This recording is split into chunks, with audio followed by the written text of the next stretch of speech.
사람들은 자기가 엉뚱한 곳에 보관해 놓은 것을 다시 찾기 위해서 1년에 무려 76시간이나 허비한다라고 이야기합니다. 그런가 하면 자기가 중요하다고 생각하는 것을 남모르는 곳에 보관하거나 저장하기 위해서 자기 에너지의 26%를 사용하기도 합니다. 그러나 그렇게 수고해서 숨겨놓은 것들 가운데 제대로 다시 찾아서 활용하는 것은 채 56%가 되지 않는다고 합니다. 지식을 구하려고 하면 무엇인가를 조금씩 더하는 삶을 살아야 합니다. 지혜를 구하려고 하는 사람들은 자기 가진 것들 중에 어떤 것을 잃어버리는 삶을 살아야만 지혜를 만날 수 있다고 합니다. 여러분은 무엇은 버리고 무엇은 더하고 사십니까? 무엇은 저장을 하고 날마다 무엇은 삭제하는 삶을 통하여 지혜의 삶을 꿈꾸십니까? 10년 후에 되어질 세상은 어떤 세상일까요? 하는 질문에 대하여 스스로 답을 찾고 싶다면 거창하고 복잡한 질문을 하는 것이 아니라 단순하고 삶 속에 여전히 있는 문제들을 가지고 질문을 하라, 이렇게 표현합니다. 이산화탄소가 많아서 지구온난화가 이루어지면 인간의 삶은 어떻게 될까? 이렇게 묻지 말고 지금 신고 있는 신발은 10년 뒤에도 신을까? 10년 뒤에도 신발이 있을까? 내 신발과 같은 신을 10년 뒤에도 만날 수 있을까? 이렇게 질문하고 추적하는 훈련을 하면 10년 뒤에 어떤 삶에 대하여 지혜를 가질 수 있을 것이다, 이렇게 설명을 했습니다. 여러분이 지금 신고 있는 그 신발 10년 뒤에도 신을 수 있는 신발일까요? 지구온난화로 고무나무들이 다 말라버리면 고무는 어디서 생산할까요?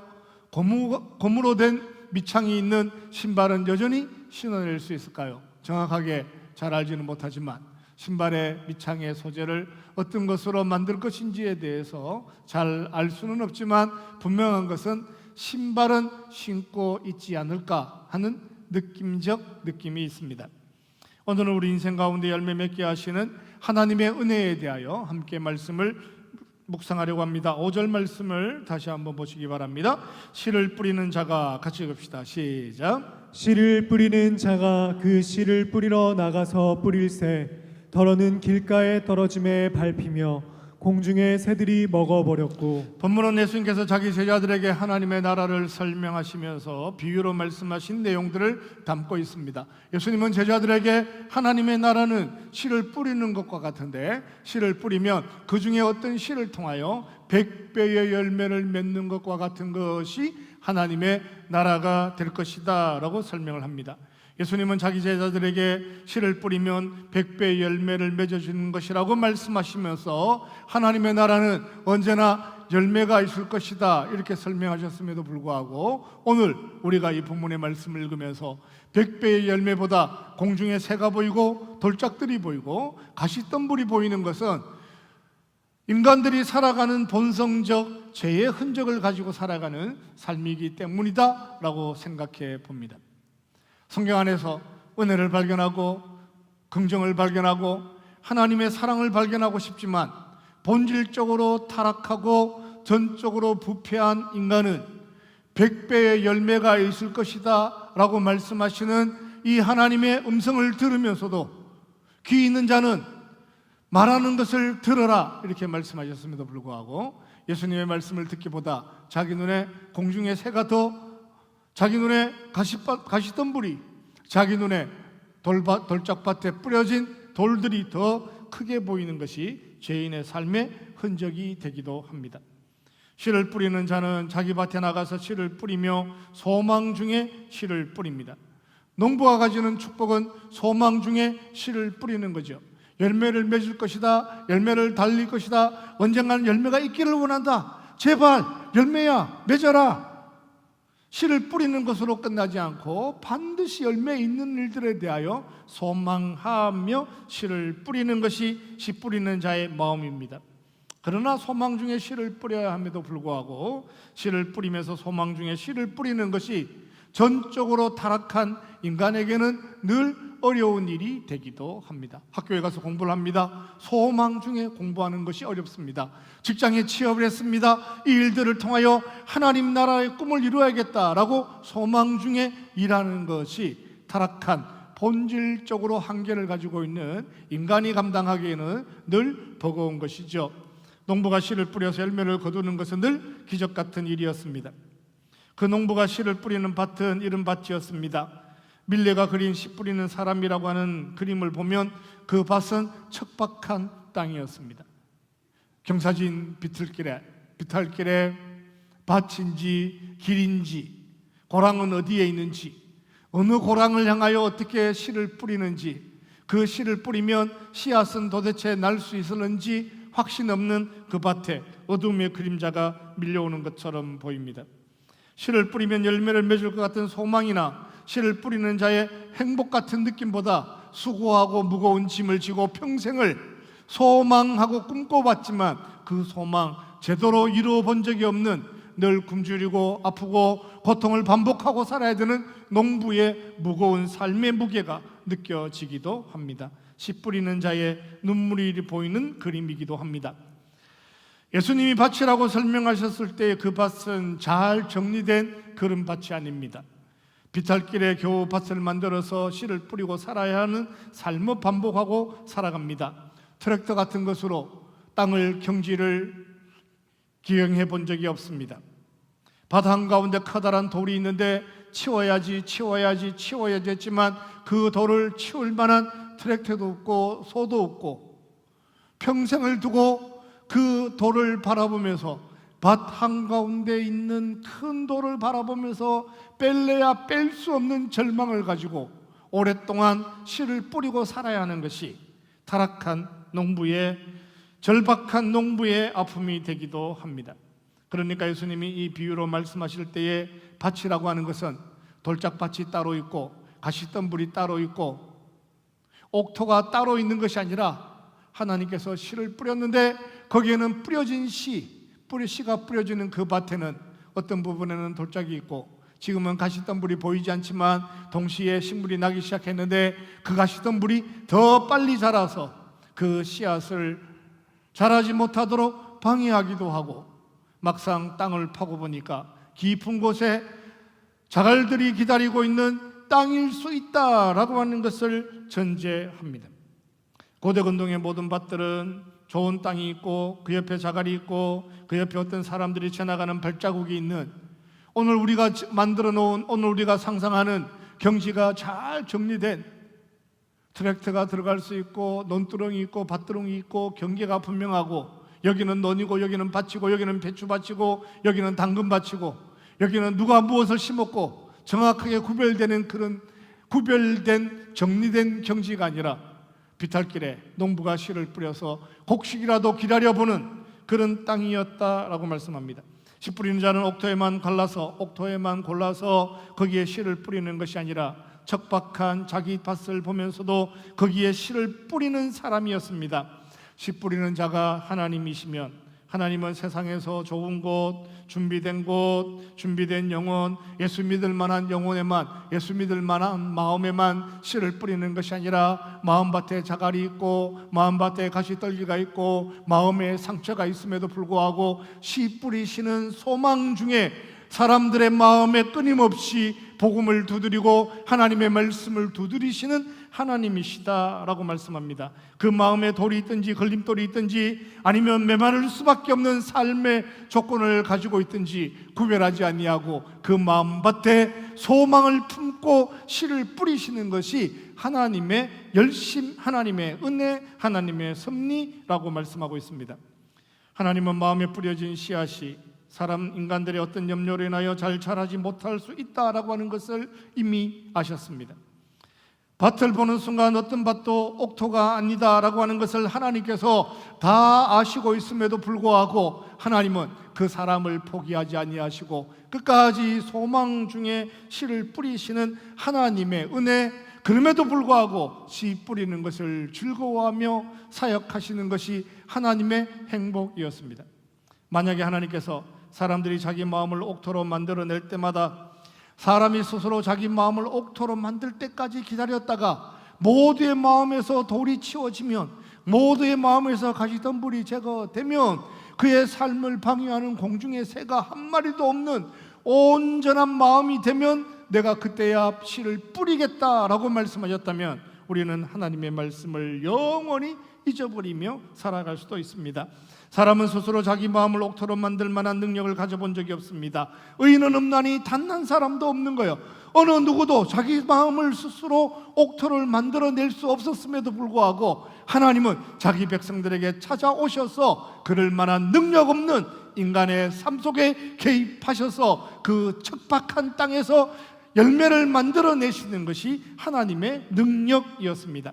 하나님이 내 백성이 준비되면 내가 그때 가서 출애굽을 해야겠다라고 말씀하셨다면 이스라엘 백성들은 지금도 애굽에서 종으로 살아야 합니다.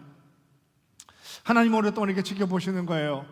지금 내려가면 우리 백성들이 이해를 못할 텐데, 내 백성이 제대로 말귀를 못 알아들을 텐데, 가마솥에 고기를 집착할 텐데, 떠나는 것을 주저할 텐데, 모든 것이 환경이 조건과 여건이 만들어지고 내가 무슨 말이라고 하면 바로 말귀를 알아듣고 일어설 수 있는 시간이 되면 내가 그들에게 너를 구원하리라, 출애굽하리라, 내 백성아 일어나라, 반드시 벌떡 일어날 수 있는 삶이 되었을 때 그때 찾아가서 구원을 해야지라고 하나님 만약에 결정을 하셨다면 이스라엘 백성들 중에 그 온전한 준비를 할 수 있는 사람이 누가 있었겠어요? 예수님이 만약에 인류가 하나님의 아들을 받아들일 만한 완벽한 조건이 되어서 어느 누구도 예수님을 배척하지 아니하고 세상에 모든 돌들이 제거된, 방해하는 모든 세력들이 사라진, 바리새인이라고는 한 명도 없는, 율법이라고 하는 것은 1도 남아있지 않는, 모든 사람이 착하고 모든 환경이 잘 갖추어진, 어느 누구도 부정할 수 없는 그런 온전한 세상이 되면 내가 그들 가운데 찾아가시겠다라고 선하셨다면 우리는 여전히 죄의 흔적 안에 살아야 되는 공부함이 끝나지 않는 인생이 될 수밖에 없었겠죠. 하나님은 우리가 아직 죄인 되었을 때에 우리 안에 찾아오셨습니다. 우리 안에 돌짝도 있고 메마름도 있고 척박하고 상처투성이고 뺄래야 뺄 수 없는 저 깊은 곳에 어두운 그림자를 가지고 있음에도 불구하고 우리를 사랑하셔서 우리의 삶 속에 복음을, 씨앗을 뿌리는 것이 하나님의 은혜였습니다. 우리 가운데 자기 아들을 보내셨습니다. 하나님은 그렇게 씨를 뿌리셨습니다. 공중에 새가 있다는 것도 아셨고 곳곳에 상처투성이로 살아가는 척박한 환경이라고 하는 것도 아셨습니다. 자기 백성들이 자기를 배척할 것이라고 하는 것을 알고 있었음에도 불구하고 자기 아들을 이 땅 가운데 보내시는 것이 씨 뿌리시는 하나님의 행복이었습니다. 사랑하는 성도 여러분, 이 하나님의 행복을 경험하고 살아가는 믿음의 사람들이 되시기를 주님의 이름으로 축원합니다. 할렐루야. 옆 사람을 격려하고 축복합시다. 사랑합니다. 축복합니다. 당신은 복받은 사람입니다. 두 눈을 좀 째려보면서 진정성을 가지고 복받은 사람이 맞습니다. 이미 우리는 하나님의 이 행복을 경험한 사람이죠. 우리가 아직 죄인 되었을 때, 온전하지 못할 때 준비된 것이라고는 아무것도 없었는데 하나님 우리를 찾아오셔서 그 돌을 개의치 아니하시고 그 가시덤불을 개의치 아니하시고 우리의 척박함과 메마름을 개의치 아니하시고 상처 많은 우리의 인생을 개의치 아니하시고 기어이 씨를 뿌리셔서 복음의 씨앗을 뿌리셔서 오늘의 이 영광스러운 결과를 만들어 내시는 것이 하나님의 은혜였습니다. 주일 아침이면 이날이 주의 날임을 기억하고 예배하는 자로 여기 함께 하시는 것이 하나님의 축복이었습니다. 처음 예수를 믿을 때 엉망진창이었습니다. 처음 예수를 믿을 때 상처투성이었습니다. 처음 예수를 믿을 때 마음에는 자갈밖에 보이지 않았습니다. 처음 예수를 믿을 때 그곳에는 온갖 가시덤불로 덕지덕지 붙어있는 죄의 흔적 안에 있었지만 하나님께서 우리를 사랑하시고 축복하시고 인도하시고 섭리하셔서 오늘 여기까지 이만한 삶을 지켜낼 수 있도록 하나님의 백성으로 만들어주신 것은 전적인 하나님의 은혜인 줄로 믿습니다. 이게 우리의 고백이잖아요. 나 같은 사람이 어떻게 주일 아침이면 하나님을 예배하는 이런 사람이 될 수 있었을까? 그 척박한 땅에 비집고 들어온, 침노하여 밀고 들어온 하나님의 복음의 씨앗은 우리를 21세기 척박한 땅에도 하나님을 섬기는 주의 백성으로 만들어 주셨습니다. 6절, 더러는 바위 위에 같이 읽읍시다. 시작. 더러는 바위 위에 떨어짐에 싹이 났다가 습기가 없으므로 말랐고 씨를 뿌리는 자의 행복은 밭의 상태가 어떤 환경이라고 하는 것을 다 알고 있음에도 불구하고 씨를 뿌려서 거기서 귀한 열매를 만들어 내시는 것이 하나님의 행복이었고 하나님의 능력이었습니다. 예수님은 이것을 사명이라고 표현하셨습니다. 그분은 그냥 우리 안에 치고 들어오셨습니다. 그는 우리 안에 있는 돌들에 대하여 별로 관심이 없었습니다. 그는 우리 안에 있는 상처에 대해서 관심이 없었습니다. 그럼에도 불구하고 그냥 씨를 뿌리는 거죠. 방해받을 거다라고 생각하고, 그 중에 몇 개는 잃어버릴 수 있을 거다라고 생각하고, 그 중에 몇 개는 공중의 새들이 먹어버릴 것이다 라고 생각을 하고, 그 중에 몇 개는 말라버릴 수도 있고, 그 중에 몇 개는 잃어버릴 수도 있지만 뿌려진 씨앗을 통하여 기어이 열매 맺게 하시는 하나님의 소망에 대하여 포기하지 아니하고 복음의 씨앗을 뿌리는 것이 하나님의 축복이었습니다. 재미있는 단어는 더러는이라고 하는 단어입니다. 더러는이라고 표현합니다. 더러는 말씀 안에, 하나님의 말씀 안에, 하나님의 말씀이 우리 안에 떨어지면 더러는 방해받는 것이 있습니다. 하나님의 말씀이 우리 안에 떨어지면 더러는 잃어버리는 것이 있습니다. 하나님의 말씀이 우리 안에 떨어지면 더러는 싹도 맺지 못하고 바로 죽어버리는 것도 있습니다. 잘 자라다가 잃어버리는 것도 있습니다. 원치 않는 공중의 권세 잡은 자들에게 빼앗기며 살아가는 것도 있습니다. 중요한 것은 전부가 아니다라고 하는 것입니다. 더러는 말라버리는 것도 있고 더러는 빼앗기는 것이 있지만 더러는 할지라도 그 모든 것을 잃어버리지 않는 것이 하나님의 능력이었습니다. 그것이 하나님의 나라의 비밀이었습니다. 그렇게 다 잊어버렸는데, 그렇게 다 잃어버렸는데, 그렇게 다 실패한 것처럼 보이는데, 그렇게 다 포기한 것처럼 보이는데, 여기 여전히 앉아있는 우리가 그 하나님 나라의 비밀의 증인이죠. 우리가 하나님의 말씀을 들으면 잃어버리는 것이 있습니다. 하나님은 그 잃어버리는 것을 너무나 당연히 아시고 잃어버린다는 걸 알고 있음에도 불구하고 쉬지 아니하시고 씨를 뿌리시는 하나님이셨습니다. 세상을 살아가는 동안 우리 안에는 늘 하나님의 말씀대로 살아가는 것을 방해하는 것들을 만나게 됩니다. 13절은 시련 때문에 잃어버린다 그랬습니다. 14절에 보면 이생의 염려와 재물과 향락이 씨앗이 열매 맺는 것을 방해하는 세상이 될 거다라고 말씀하셨습니다. 중요한 것은 하나님이 아셨다는 거예요. 농부가 안다는 거예요. 이 씨를 뿌리면 내일 아침에 비둘기가 와서 이 콩을 먹을 것이다. 내일 아침에 까마귀가 와서 몇 개는 먹을 거다. 이렇게 표현. 자, 유튜브에 보니까 콩을 뿌릴 때, 콩을 심을 때 요즘 이렇게 빨간 약을 묻혀서 씨를 뿌리더라고요. 조류 기피제. 그러나 예수님이 그 당시에 씨를 뿌릴 때는 내일 아침에 누군가가 먹는 거예요. 사람도 먹을 만한 것이 없는 그 세상에서 그 새가 먹을 만한 것이 넘쳐서 밭은 넘보지 않았다. 그럴 수 있겠어요? 여기저기 모자랄 것이 없는, 사람도 먹을 만한 것이 제대로 없을 때 씨를 뿌리면 나타나서 땅을 파서라도 먹고 싶은 것이 공중의 새가 유혹하는 악한 영들이 꿈꾸는 세상이지 않겠어요? 잃어버리는 것이 있습니다. 만약에 반대로 이렇게 한번 생각해 봅시다. 우리가 이 세상을 살면서 반대로 한번 생각해 봐요, 여러분. 우리가 만약에 하나님의 말씀이 우리 안에 들어왔는데 잃어버린 것이 하나도 없었다 그러면 어떤 사람이 될까요? 온전하고 완벽하고 깨끗하고 순결하고 정결하고 인생을 살아가는 동안 실패를 한 번도 해본 적이 없고 떨어져 본 적도 없고 포기해 본 적도 없고 절망도 없고 눈물도 없는 인생을 살아오는 동안 하나님의 말씀이 우리 안에 들어왔는데 들어오는 것마다 모든 것이 열매를 맺었다 그러면 그 삶은 하나님께서 원하시는 삶일까요? 하나님께서 그렇게 완벽하고 온전한 자기 비슷한 완벽한 인간을 만들어서 그런 세상에 하나님이 원하시는 게 뭐가 있을까요? 하나님 원하시는 삶이냐고 물어보면 하나님은 오히려 우리에게 뭐라고 표현하냐면 잃어버리는 것이 있기 때문에 살아가는 삶이 지혜로운 삶이 될 것이다 라고 말씀하시는 거예요. 잃어버리는 것이 있었기 때문에 오늘 내가 이 자리에 앉아있다라고 얘기하는 거예요. 그때 그 말씀을 잃어버렸기 때문에, 그때 그 고통을 경험했기 때문에, 그때 그 눈물 때문에 오늘 인생은 하나님의 말씀을 통하여 지혜를 경험하고 살아간다 말씀합니다.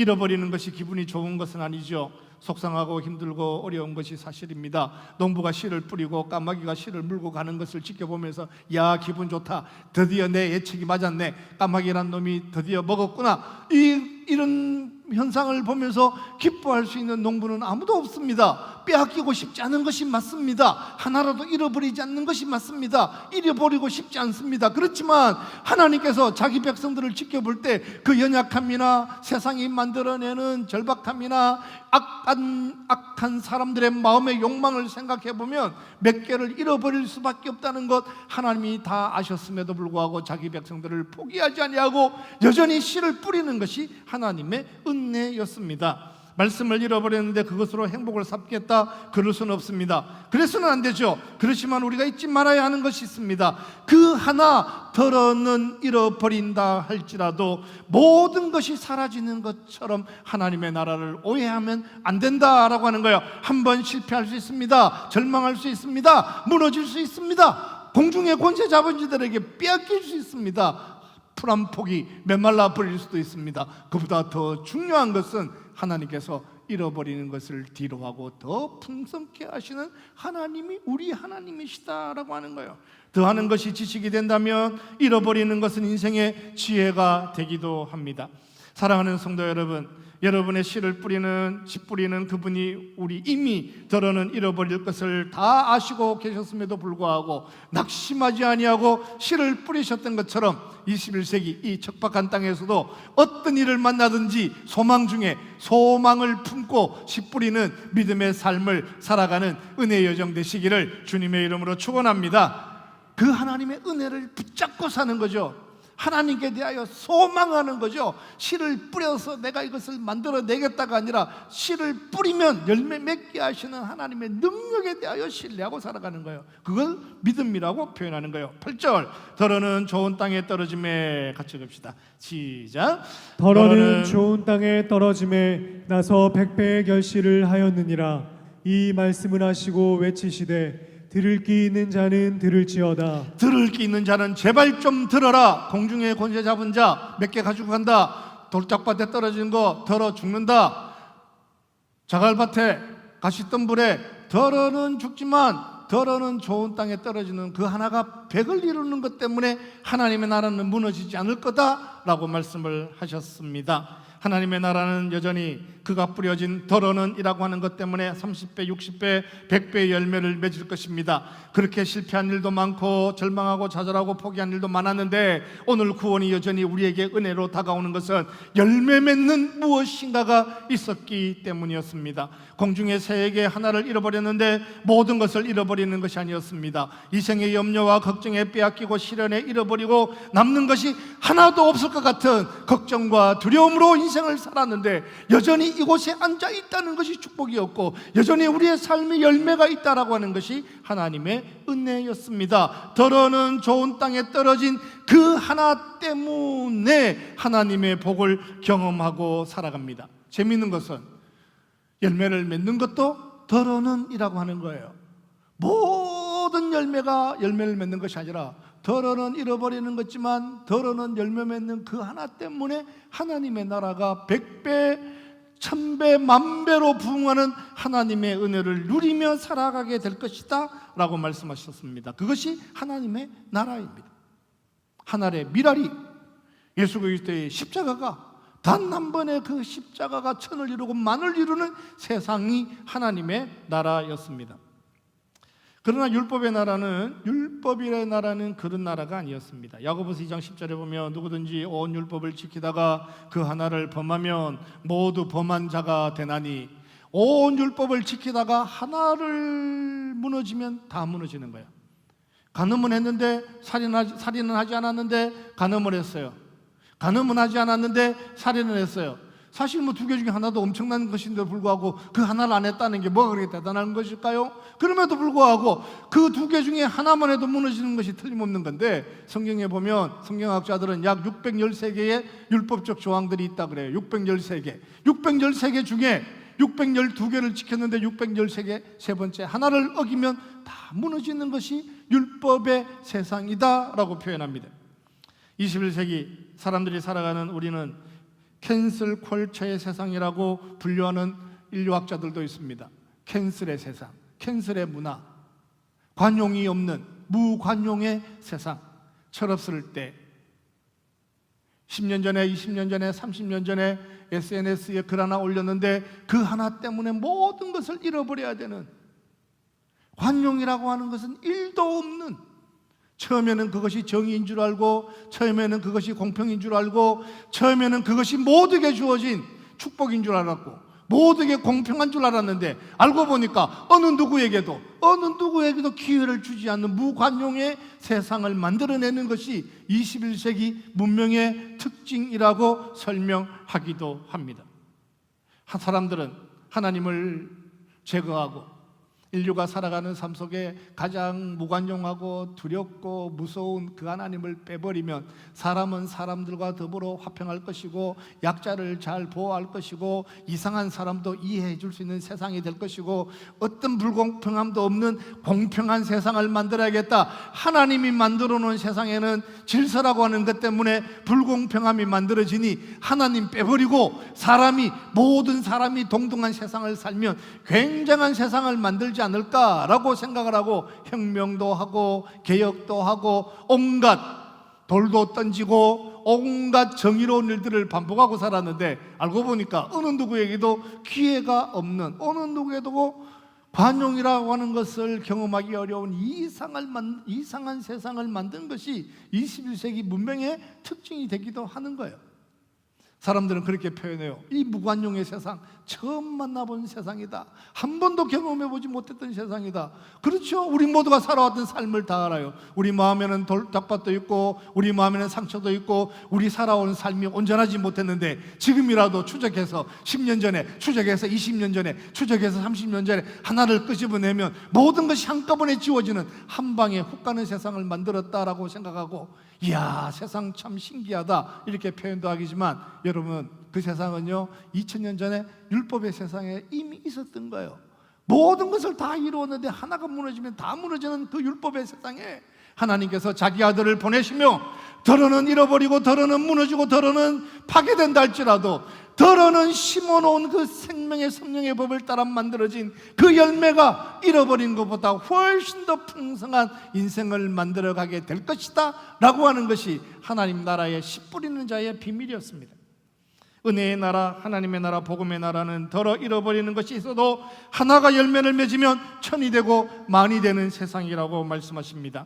더러는 잃어버리는 것이 있어도 더러는 열매 맺는 그 하나 때문에 하나님의 은혜를 경험하고 살아갑니다.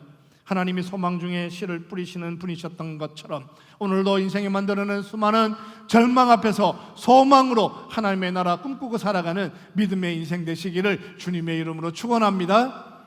율법의 세상을 사는 것이 아니라 세상이 만들어낸 무관용 안에서도 하나라도 더러는 열매 맺는 그 하나를 통해서도 천을 맺고 만을 만들어 가시는 것이 우리의 하나님이셨습니다. 빈센트 반 고흐도 밀레처럼 씨 뿌리는 사람이라고 하는 그림을 그렸습니다. 밀레보다 20년 뒤에 태어났으니까 어쩌면 밀레가 오히려 스승이라고 할 수 있습니다. 제가 반 고흐가 그린 저 씨 뿌리는 사람이라고 하는 그림을 보면서 제일 감동이 되었던 것은 저 뒤에 떠 있는 태양입니다. 자, 여러분 보세요. 저 태양은 아침에 해가 뜨는 걸까요? 해가 지는 걸까요? 1번 뜨는 거다. 2번 해가 지는 거다. 3번 미술에 별 관심이 없다. 4번